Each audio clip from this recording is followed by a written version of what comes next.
État de siège en marche.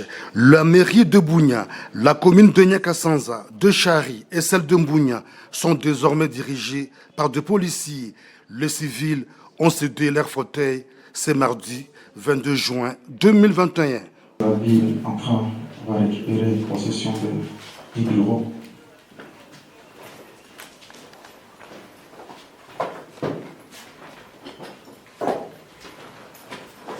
La situation sécuritaire, administrative, du personnel, avec plusieurs défis, ont été présentés. Les autorités municipales sortantes ont promis leur collaboration avec la nouvelle équipe. Il faut la collaboration, il faut l'implication de tout le monde. C'est ce que nous demandons à la population qui habite la ville de Bunia. De la même manière qu'on coopérait, qu'on collaborait ensemble, de la même manière, on doit coopérer, on doit collaborer avec les nouvelles autorités militaires, soient-elles. Les nouvelles autorités, dont une femme à la tête de la commune de Nyakasanza, disent être engagées à restaurer la paix et mobiliser les recettes pour le développement de leurs entités. Je donne mon engagement à servir loyalement. Au vice-gouverneur de l'Ituri et le commissaire divisionnaire Alonga Boni Benjamin de les instruire à une gestion orthodoxe. Vous devez faire installer une franche et étroite collaboration entre les administratifs et les collaborateurs. Les administrateurs militaires et policiers de 5 territoires sont déployés à leurs postes respectifs avant de recevoir le briefing et les instructions le lundi dernier du gouverneur militaire, le lieutenant général Luboyan Kachama Johnny. L'équipe de l'état de siège décrétée le 6 mai dernier par le président Félix Antoine Tshisekedi Tshilombo est désormais au grand complet en province de l'Ituri. Who am I not to sing for the Lord? Who am I not to dance for the King? People of God, from the new song of the brother Terry, Under the Tatar Akuma, extracted from the album Here I Am. Let God bless you.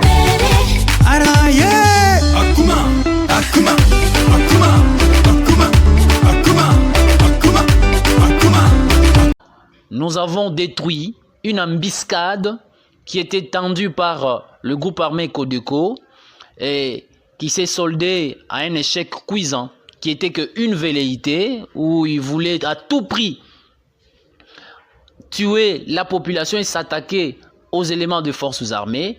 Heureusement, le bouclier de forces armées était présent où nous avons détruit cette embuscade.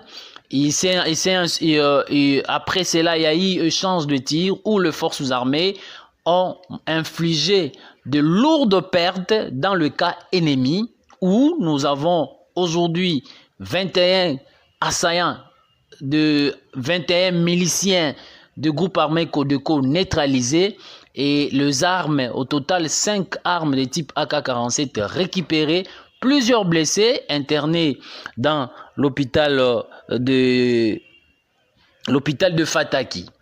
Et voilà, ce matin, ceux qui avaient fui aux alentours, se cachaient dans leurs habitations, ils se sont organisés pour venir récupérer leurs corps ce matin. Le force.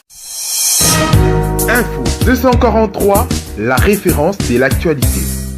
Merci beaucoup. Ce que vous devez savoir sur les opérations qui sont entrées, sur les opérations que nous menons dans le territoire d'Irumu, du côté Sid, Boga, Tchabi et ses environs, mais aussi les opérations nous menons dans le territoire de Djougou, Fataki et ses environs. Hier, commençons d'abord par Fataki, où les forces armées, alertées par sa population, nous avons détruit une embuscade qui était tendue par le groupe armé Codeco et qui s'est soldée à un échec cuisant, qui était qu'une velléité où ils voulaient à tout prix tuer la population et s'attaquer aux éléments de forces armées. Heureusement, le bouclier de forces armées était présent où nous avons détruit cette embuscade. Après cela, il y a eu échange de tirs où les forces armées ont infligé de lourdes pertes dans le cas ennemi, où nous avons aujourd'hui 21 assaillants, de 21 miliciens de groupe armé Codeco neutralisés et les armes, au total 5 armes de type AK-47 récupérées, plusieurs blessés internés dans l'hôpital de Fataki. Et voilà, ce matin, ceux qui avaient fui aux alentours, se cachaient dans leurs habitations, ils se sont organisés pour venir récupérer leurs corps ce matin. Les forces armées étant là, les combats sont en cours et nous avons la suprématie sur l'ennemi. Le détail, nous allons vous le communiquer au moment opportun. Et dans la foulée, le Fataki ou ces miliciens, dans l'heure de bandade, après avoir eu de pertes énormes dans leur camp, ils ont commencé à tirer partout et ils ont pris la direction de Katoto vers Baranganza. De là, ils ont commencé à tirer. Un officier a été atteint par balle et sa femme, mais également 2 vaillants militaires ont été touchés par balle lors de leur fuite dans l'heure de bandade. À qui nous rendons les hommages les plus vibrants à tous les éléments, à ces vaillants officiers qui est tombé sur le champ d'honneur. Mais aussi à Boga, suite à la pression militaire, l'intensification des opérations, de la pression militaire exercée sur ces hors-la-loi, sur les ADF et leurs alliés, les forces armées, hier, nous avons enregistré 5 redditions. Donc 5 CG Banaboucha avec 5 armes de type AK-47 se sont rendus au FRDC. C'est à la suite des opérations, d'intensification des opérations. Et devant cette situation, il y a une seule alternative, c'est se rendre aux forces armées de la République démocratique du Congo. C'est ce qui a été fait hier. Ce matin, ils sont déjà au niveau de l'état-major secteur opérationnel. Donc, c'est comme ça nous disons, rien ne pourra nous empêcher.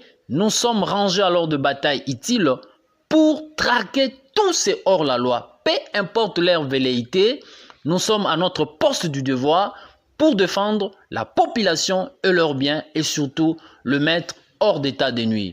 Au nom du commandant des opérations militaires en Ituri, le lieutenant-général Luboya Kasha Madjouni, qui appelle sa population à faire un bloc derrière les forces armées pour neutraliser définitivement ces hors-la-loi. Et il appelle par ailleurs sa population de se désolidariser avec le hors-la-loi, les Codeco, de se désolidariser avec les ADF et tous leurs alliés, parce que là, nous sommes plus nombreux que eux et nous allons gagner parce qu'il s'agit de la notion de la République. Et nous appelons encore une fois à soutenir les actions des forces armées, d'être derrière les forces armées de la République démocratique du Congo pour une victoire finale. Plus tard hier, nous avons arrêté les gens dans le territoire d'Aru, acheminés à Bunia, où la police a présenté à l'autorité militaire, le général Luboya Kasha Madjouni, les hauts faits de son équipe qui a présenté au moins 8 présumés auteurs des assassinats qui sont passés aux aveux. Vous avez vu les images à l'appui et les armes et des sujets ougandais ont été arrêtés. Sur le plan opérationnel, nous continuons avec les opérations de neutralisation là où les ennemis sont repérés. Nous le faisons aujourd'hui. Le lendemain, on continue toujours à le faire. Mais pour nous, c'est quoi? Il y a d'abord, sur le plan sécuritaire, il y a la réouverture des marchés, la réouverture des écoles qui jadis étaient occupées par les miliciens FPIC. Info 243, la référence de l'actualité.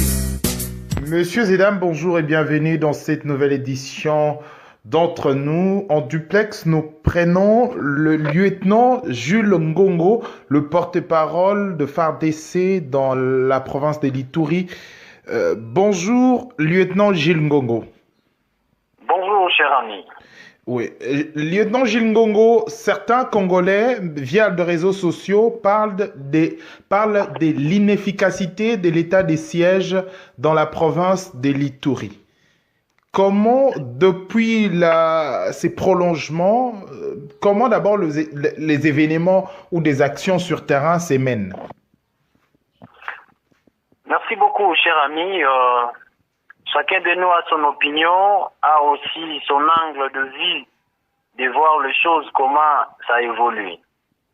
Mais les opérations ou l'art militaire, ce n'est pas donné à tout le monde de faire une évaluation sur le plan opérationnel, sur le plan sécuritaire, sur le plan humanitaire, sur le plan socio-économique, qui est aussi les aspects d'une guerre.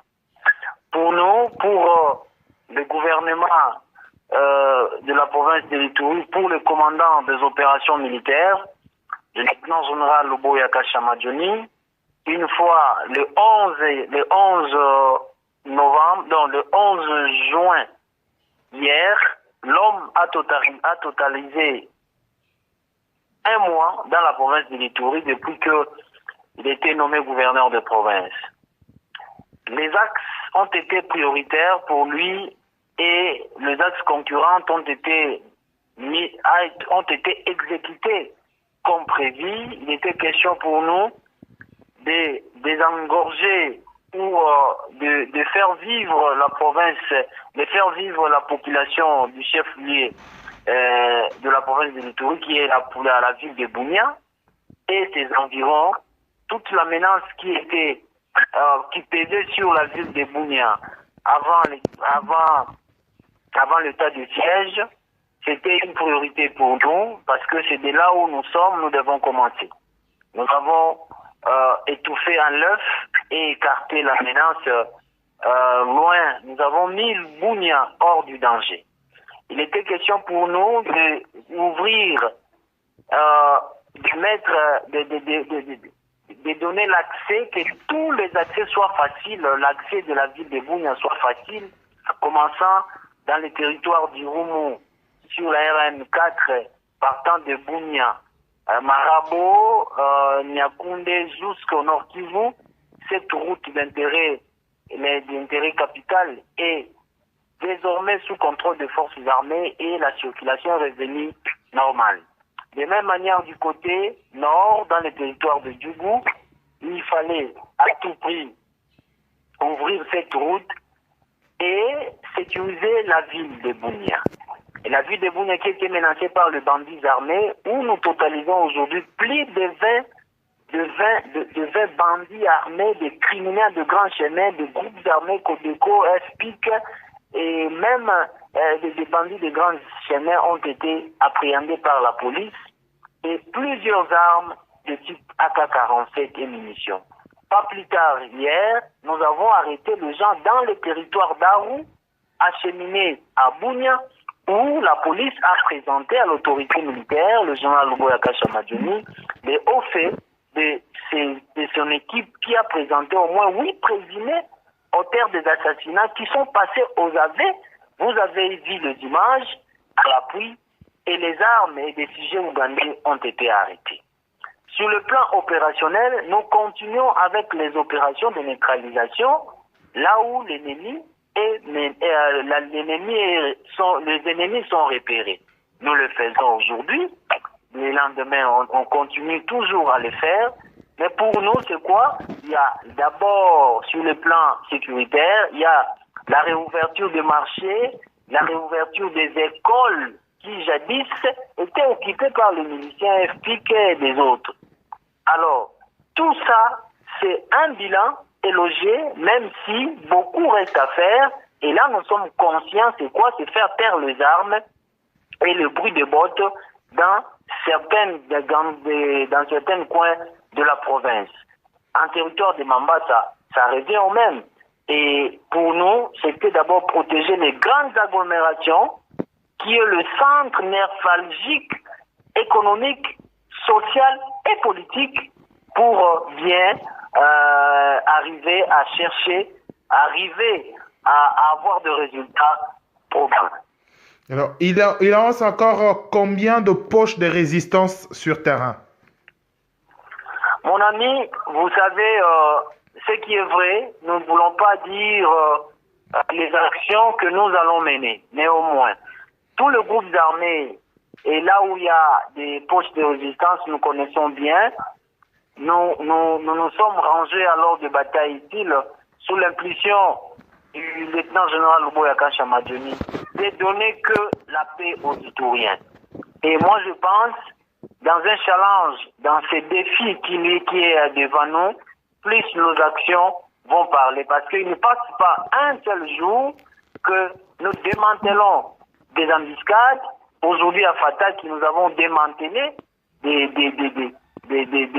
embuscades des groupes armés où nous avons neutralisé au moins 13, je dis bien 13 assaillants et les armes de guerre, munitions récupérées par les forces armées, et notre population est l'abri et sous abri des forces armées de la République démocratique du Congo. Je vous ai dit, il reste beaucoup de choses à faire, mais nous y arriverons parce que rien ne peut dépasser, rien ne peut mettre à genoux la République, parce que nous avons des moyens, nous avons des capacités, et nous sommes efficaces sur le plan opérationnel, et nous sommes nombreux parce que ils sont pas nombreux plus que nous. Donc, j'ai dit, nous disons au nom des commandants des opérations que les internautes, tout ce monde qui parle, leur bouche, un de ces 4 matins, leur bouche sera liée.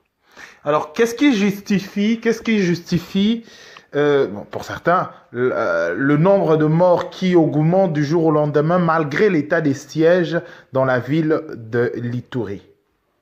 Non, écoutez, nous ne devons pas avoir des questions tendancieuses parce que l'état de siège est là pour traquer le groupe armé. Nous sommes dans les opérations, nous sommes au combat.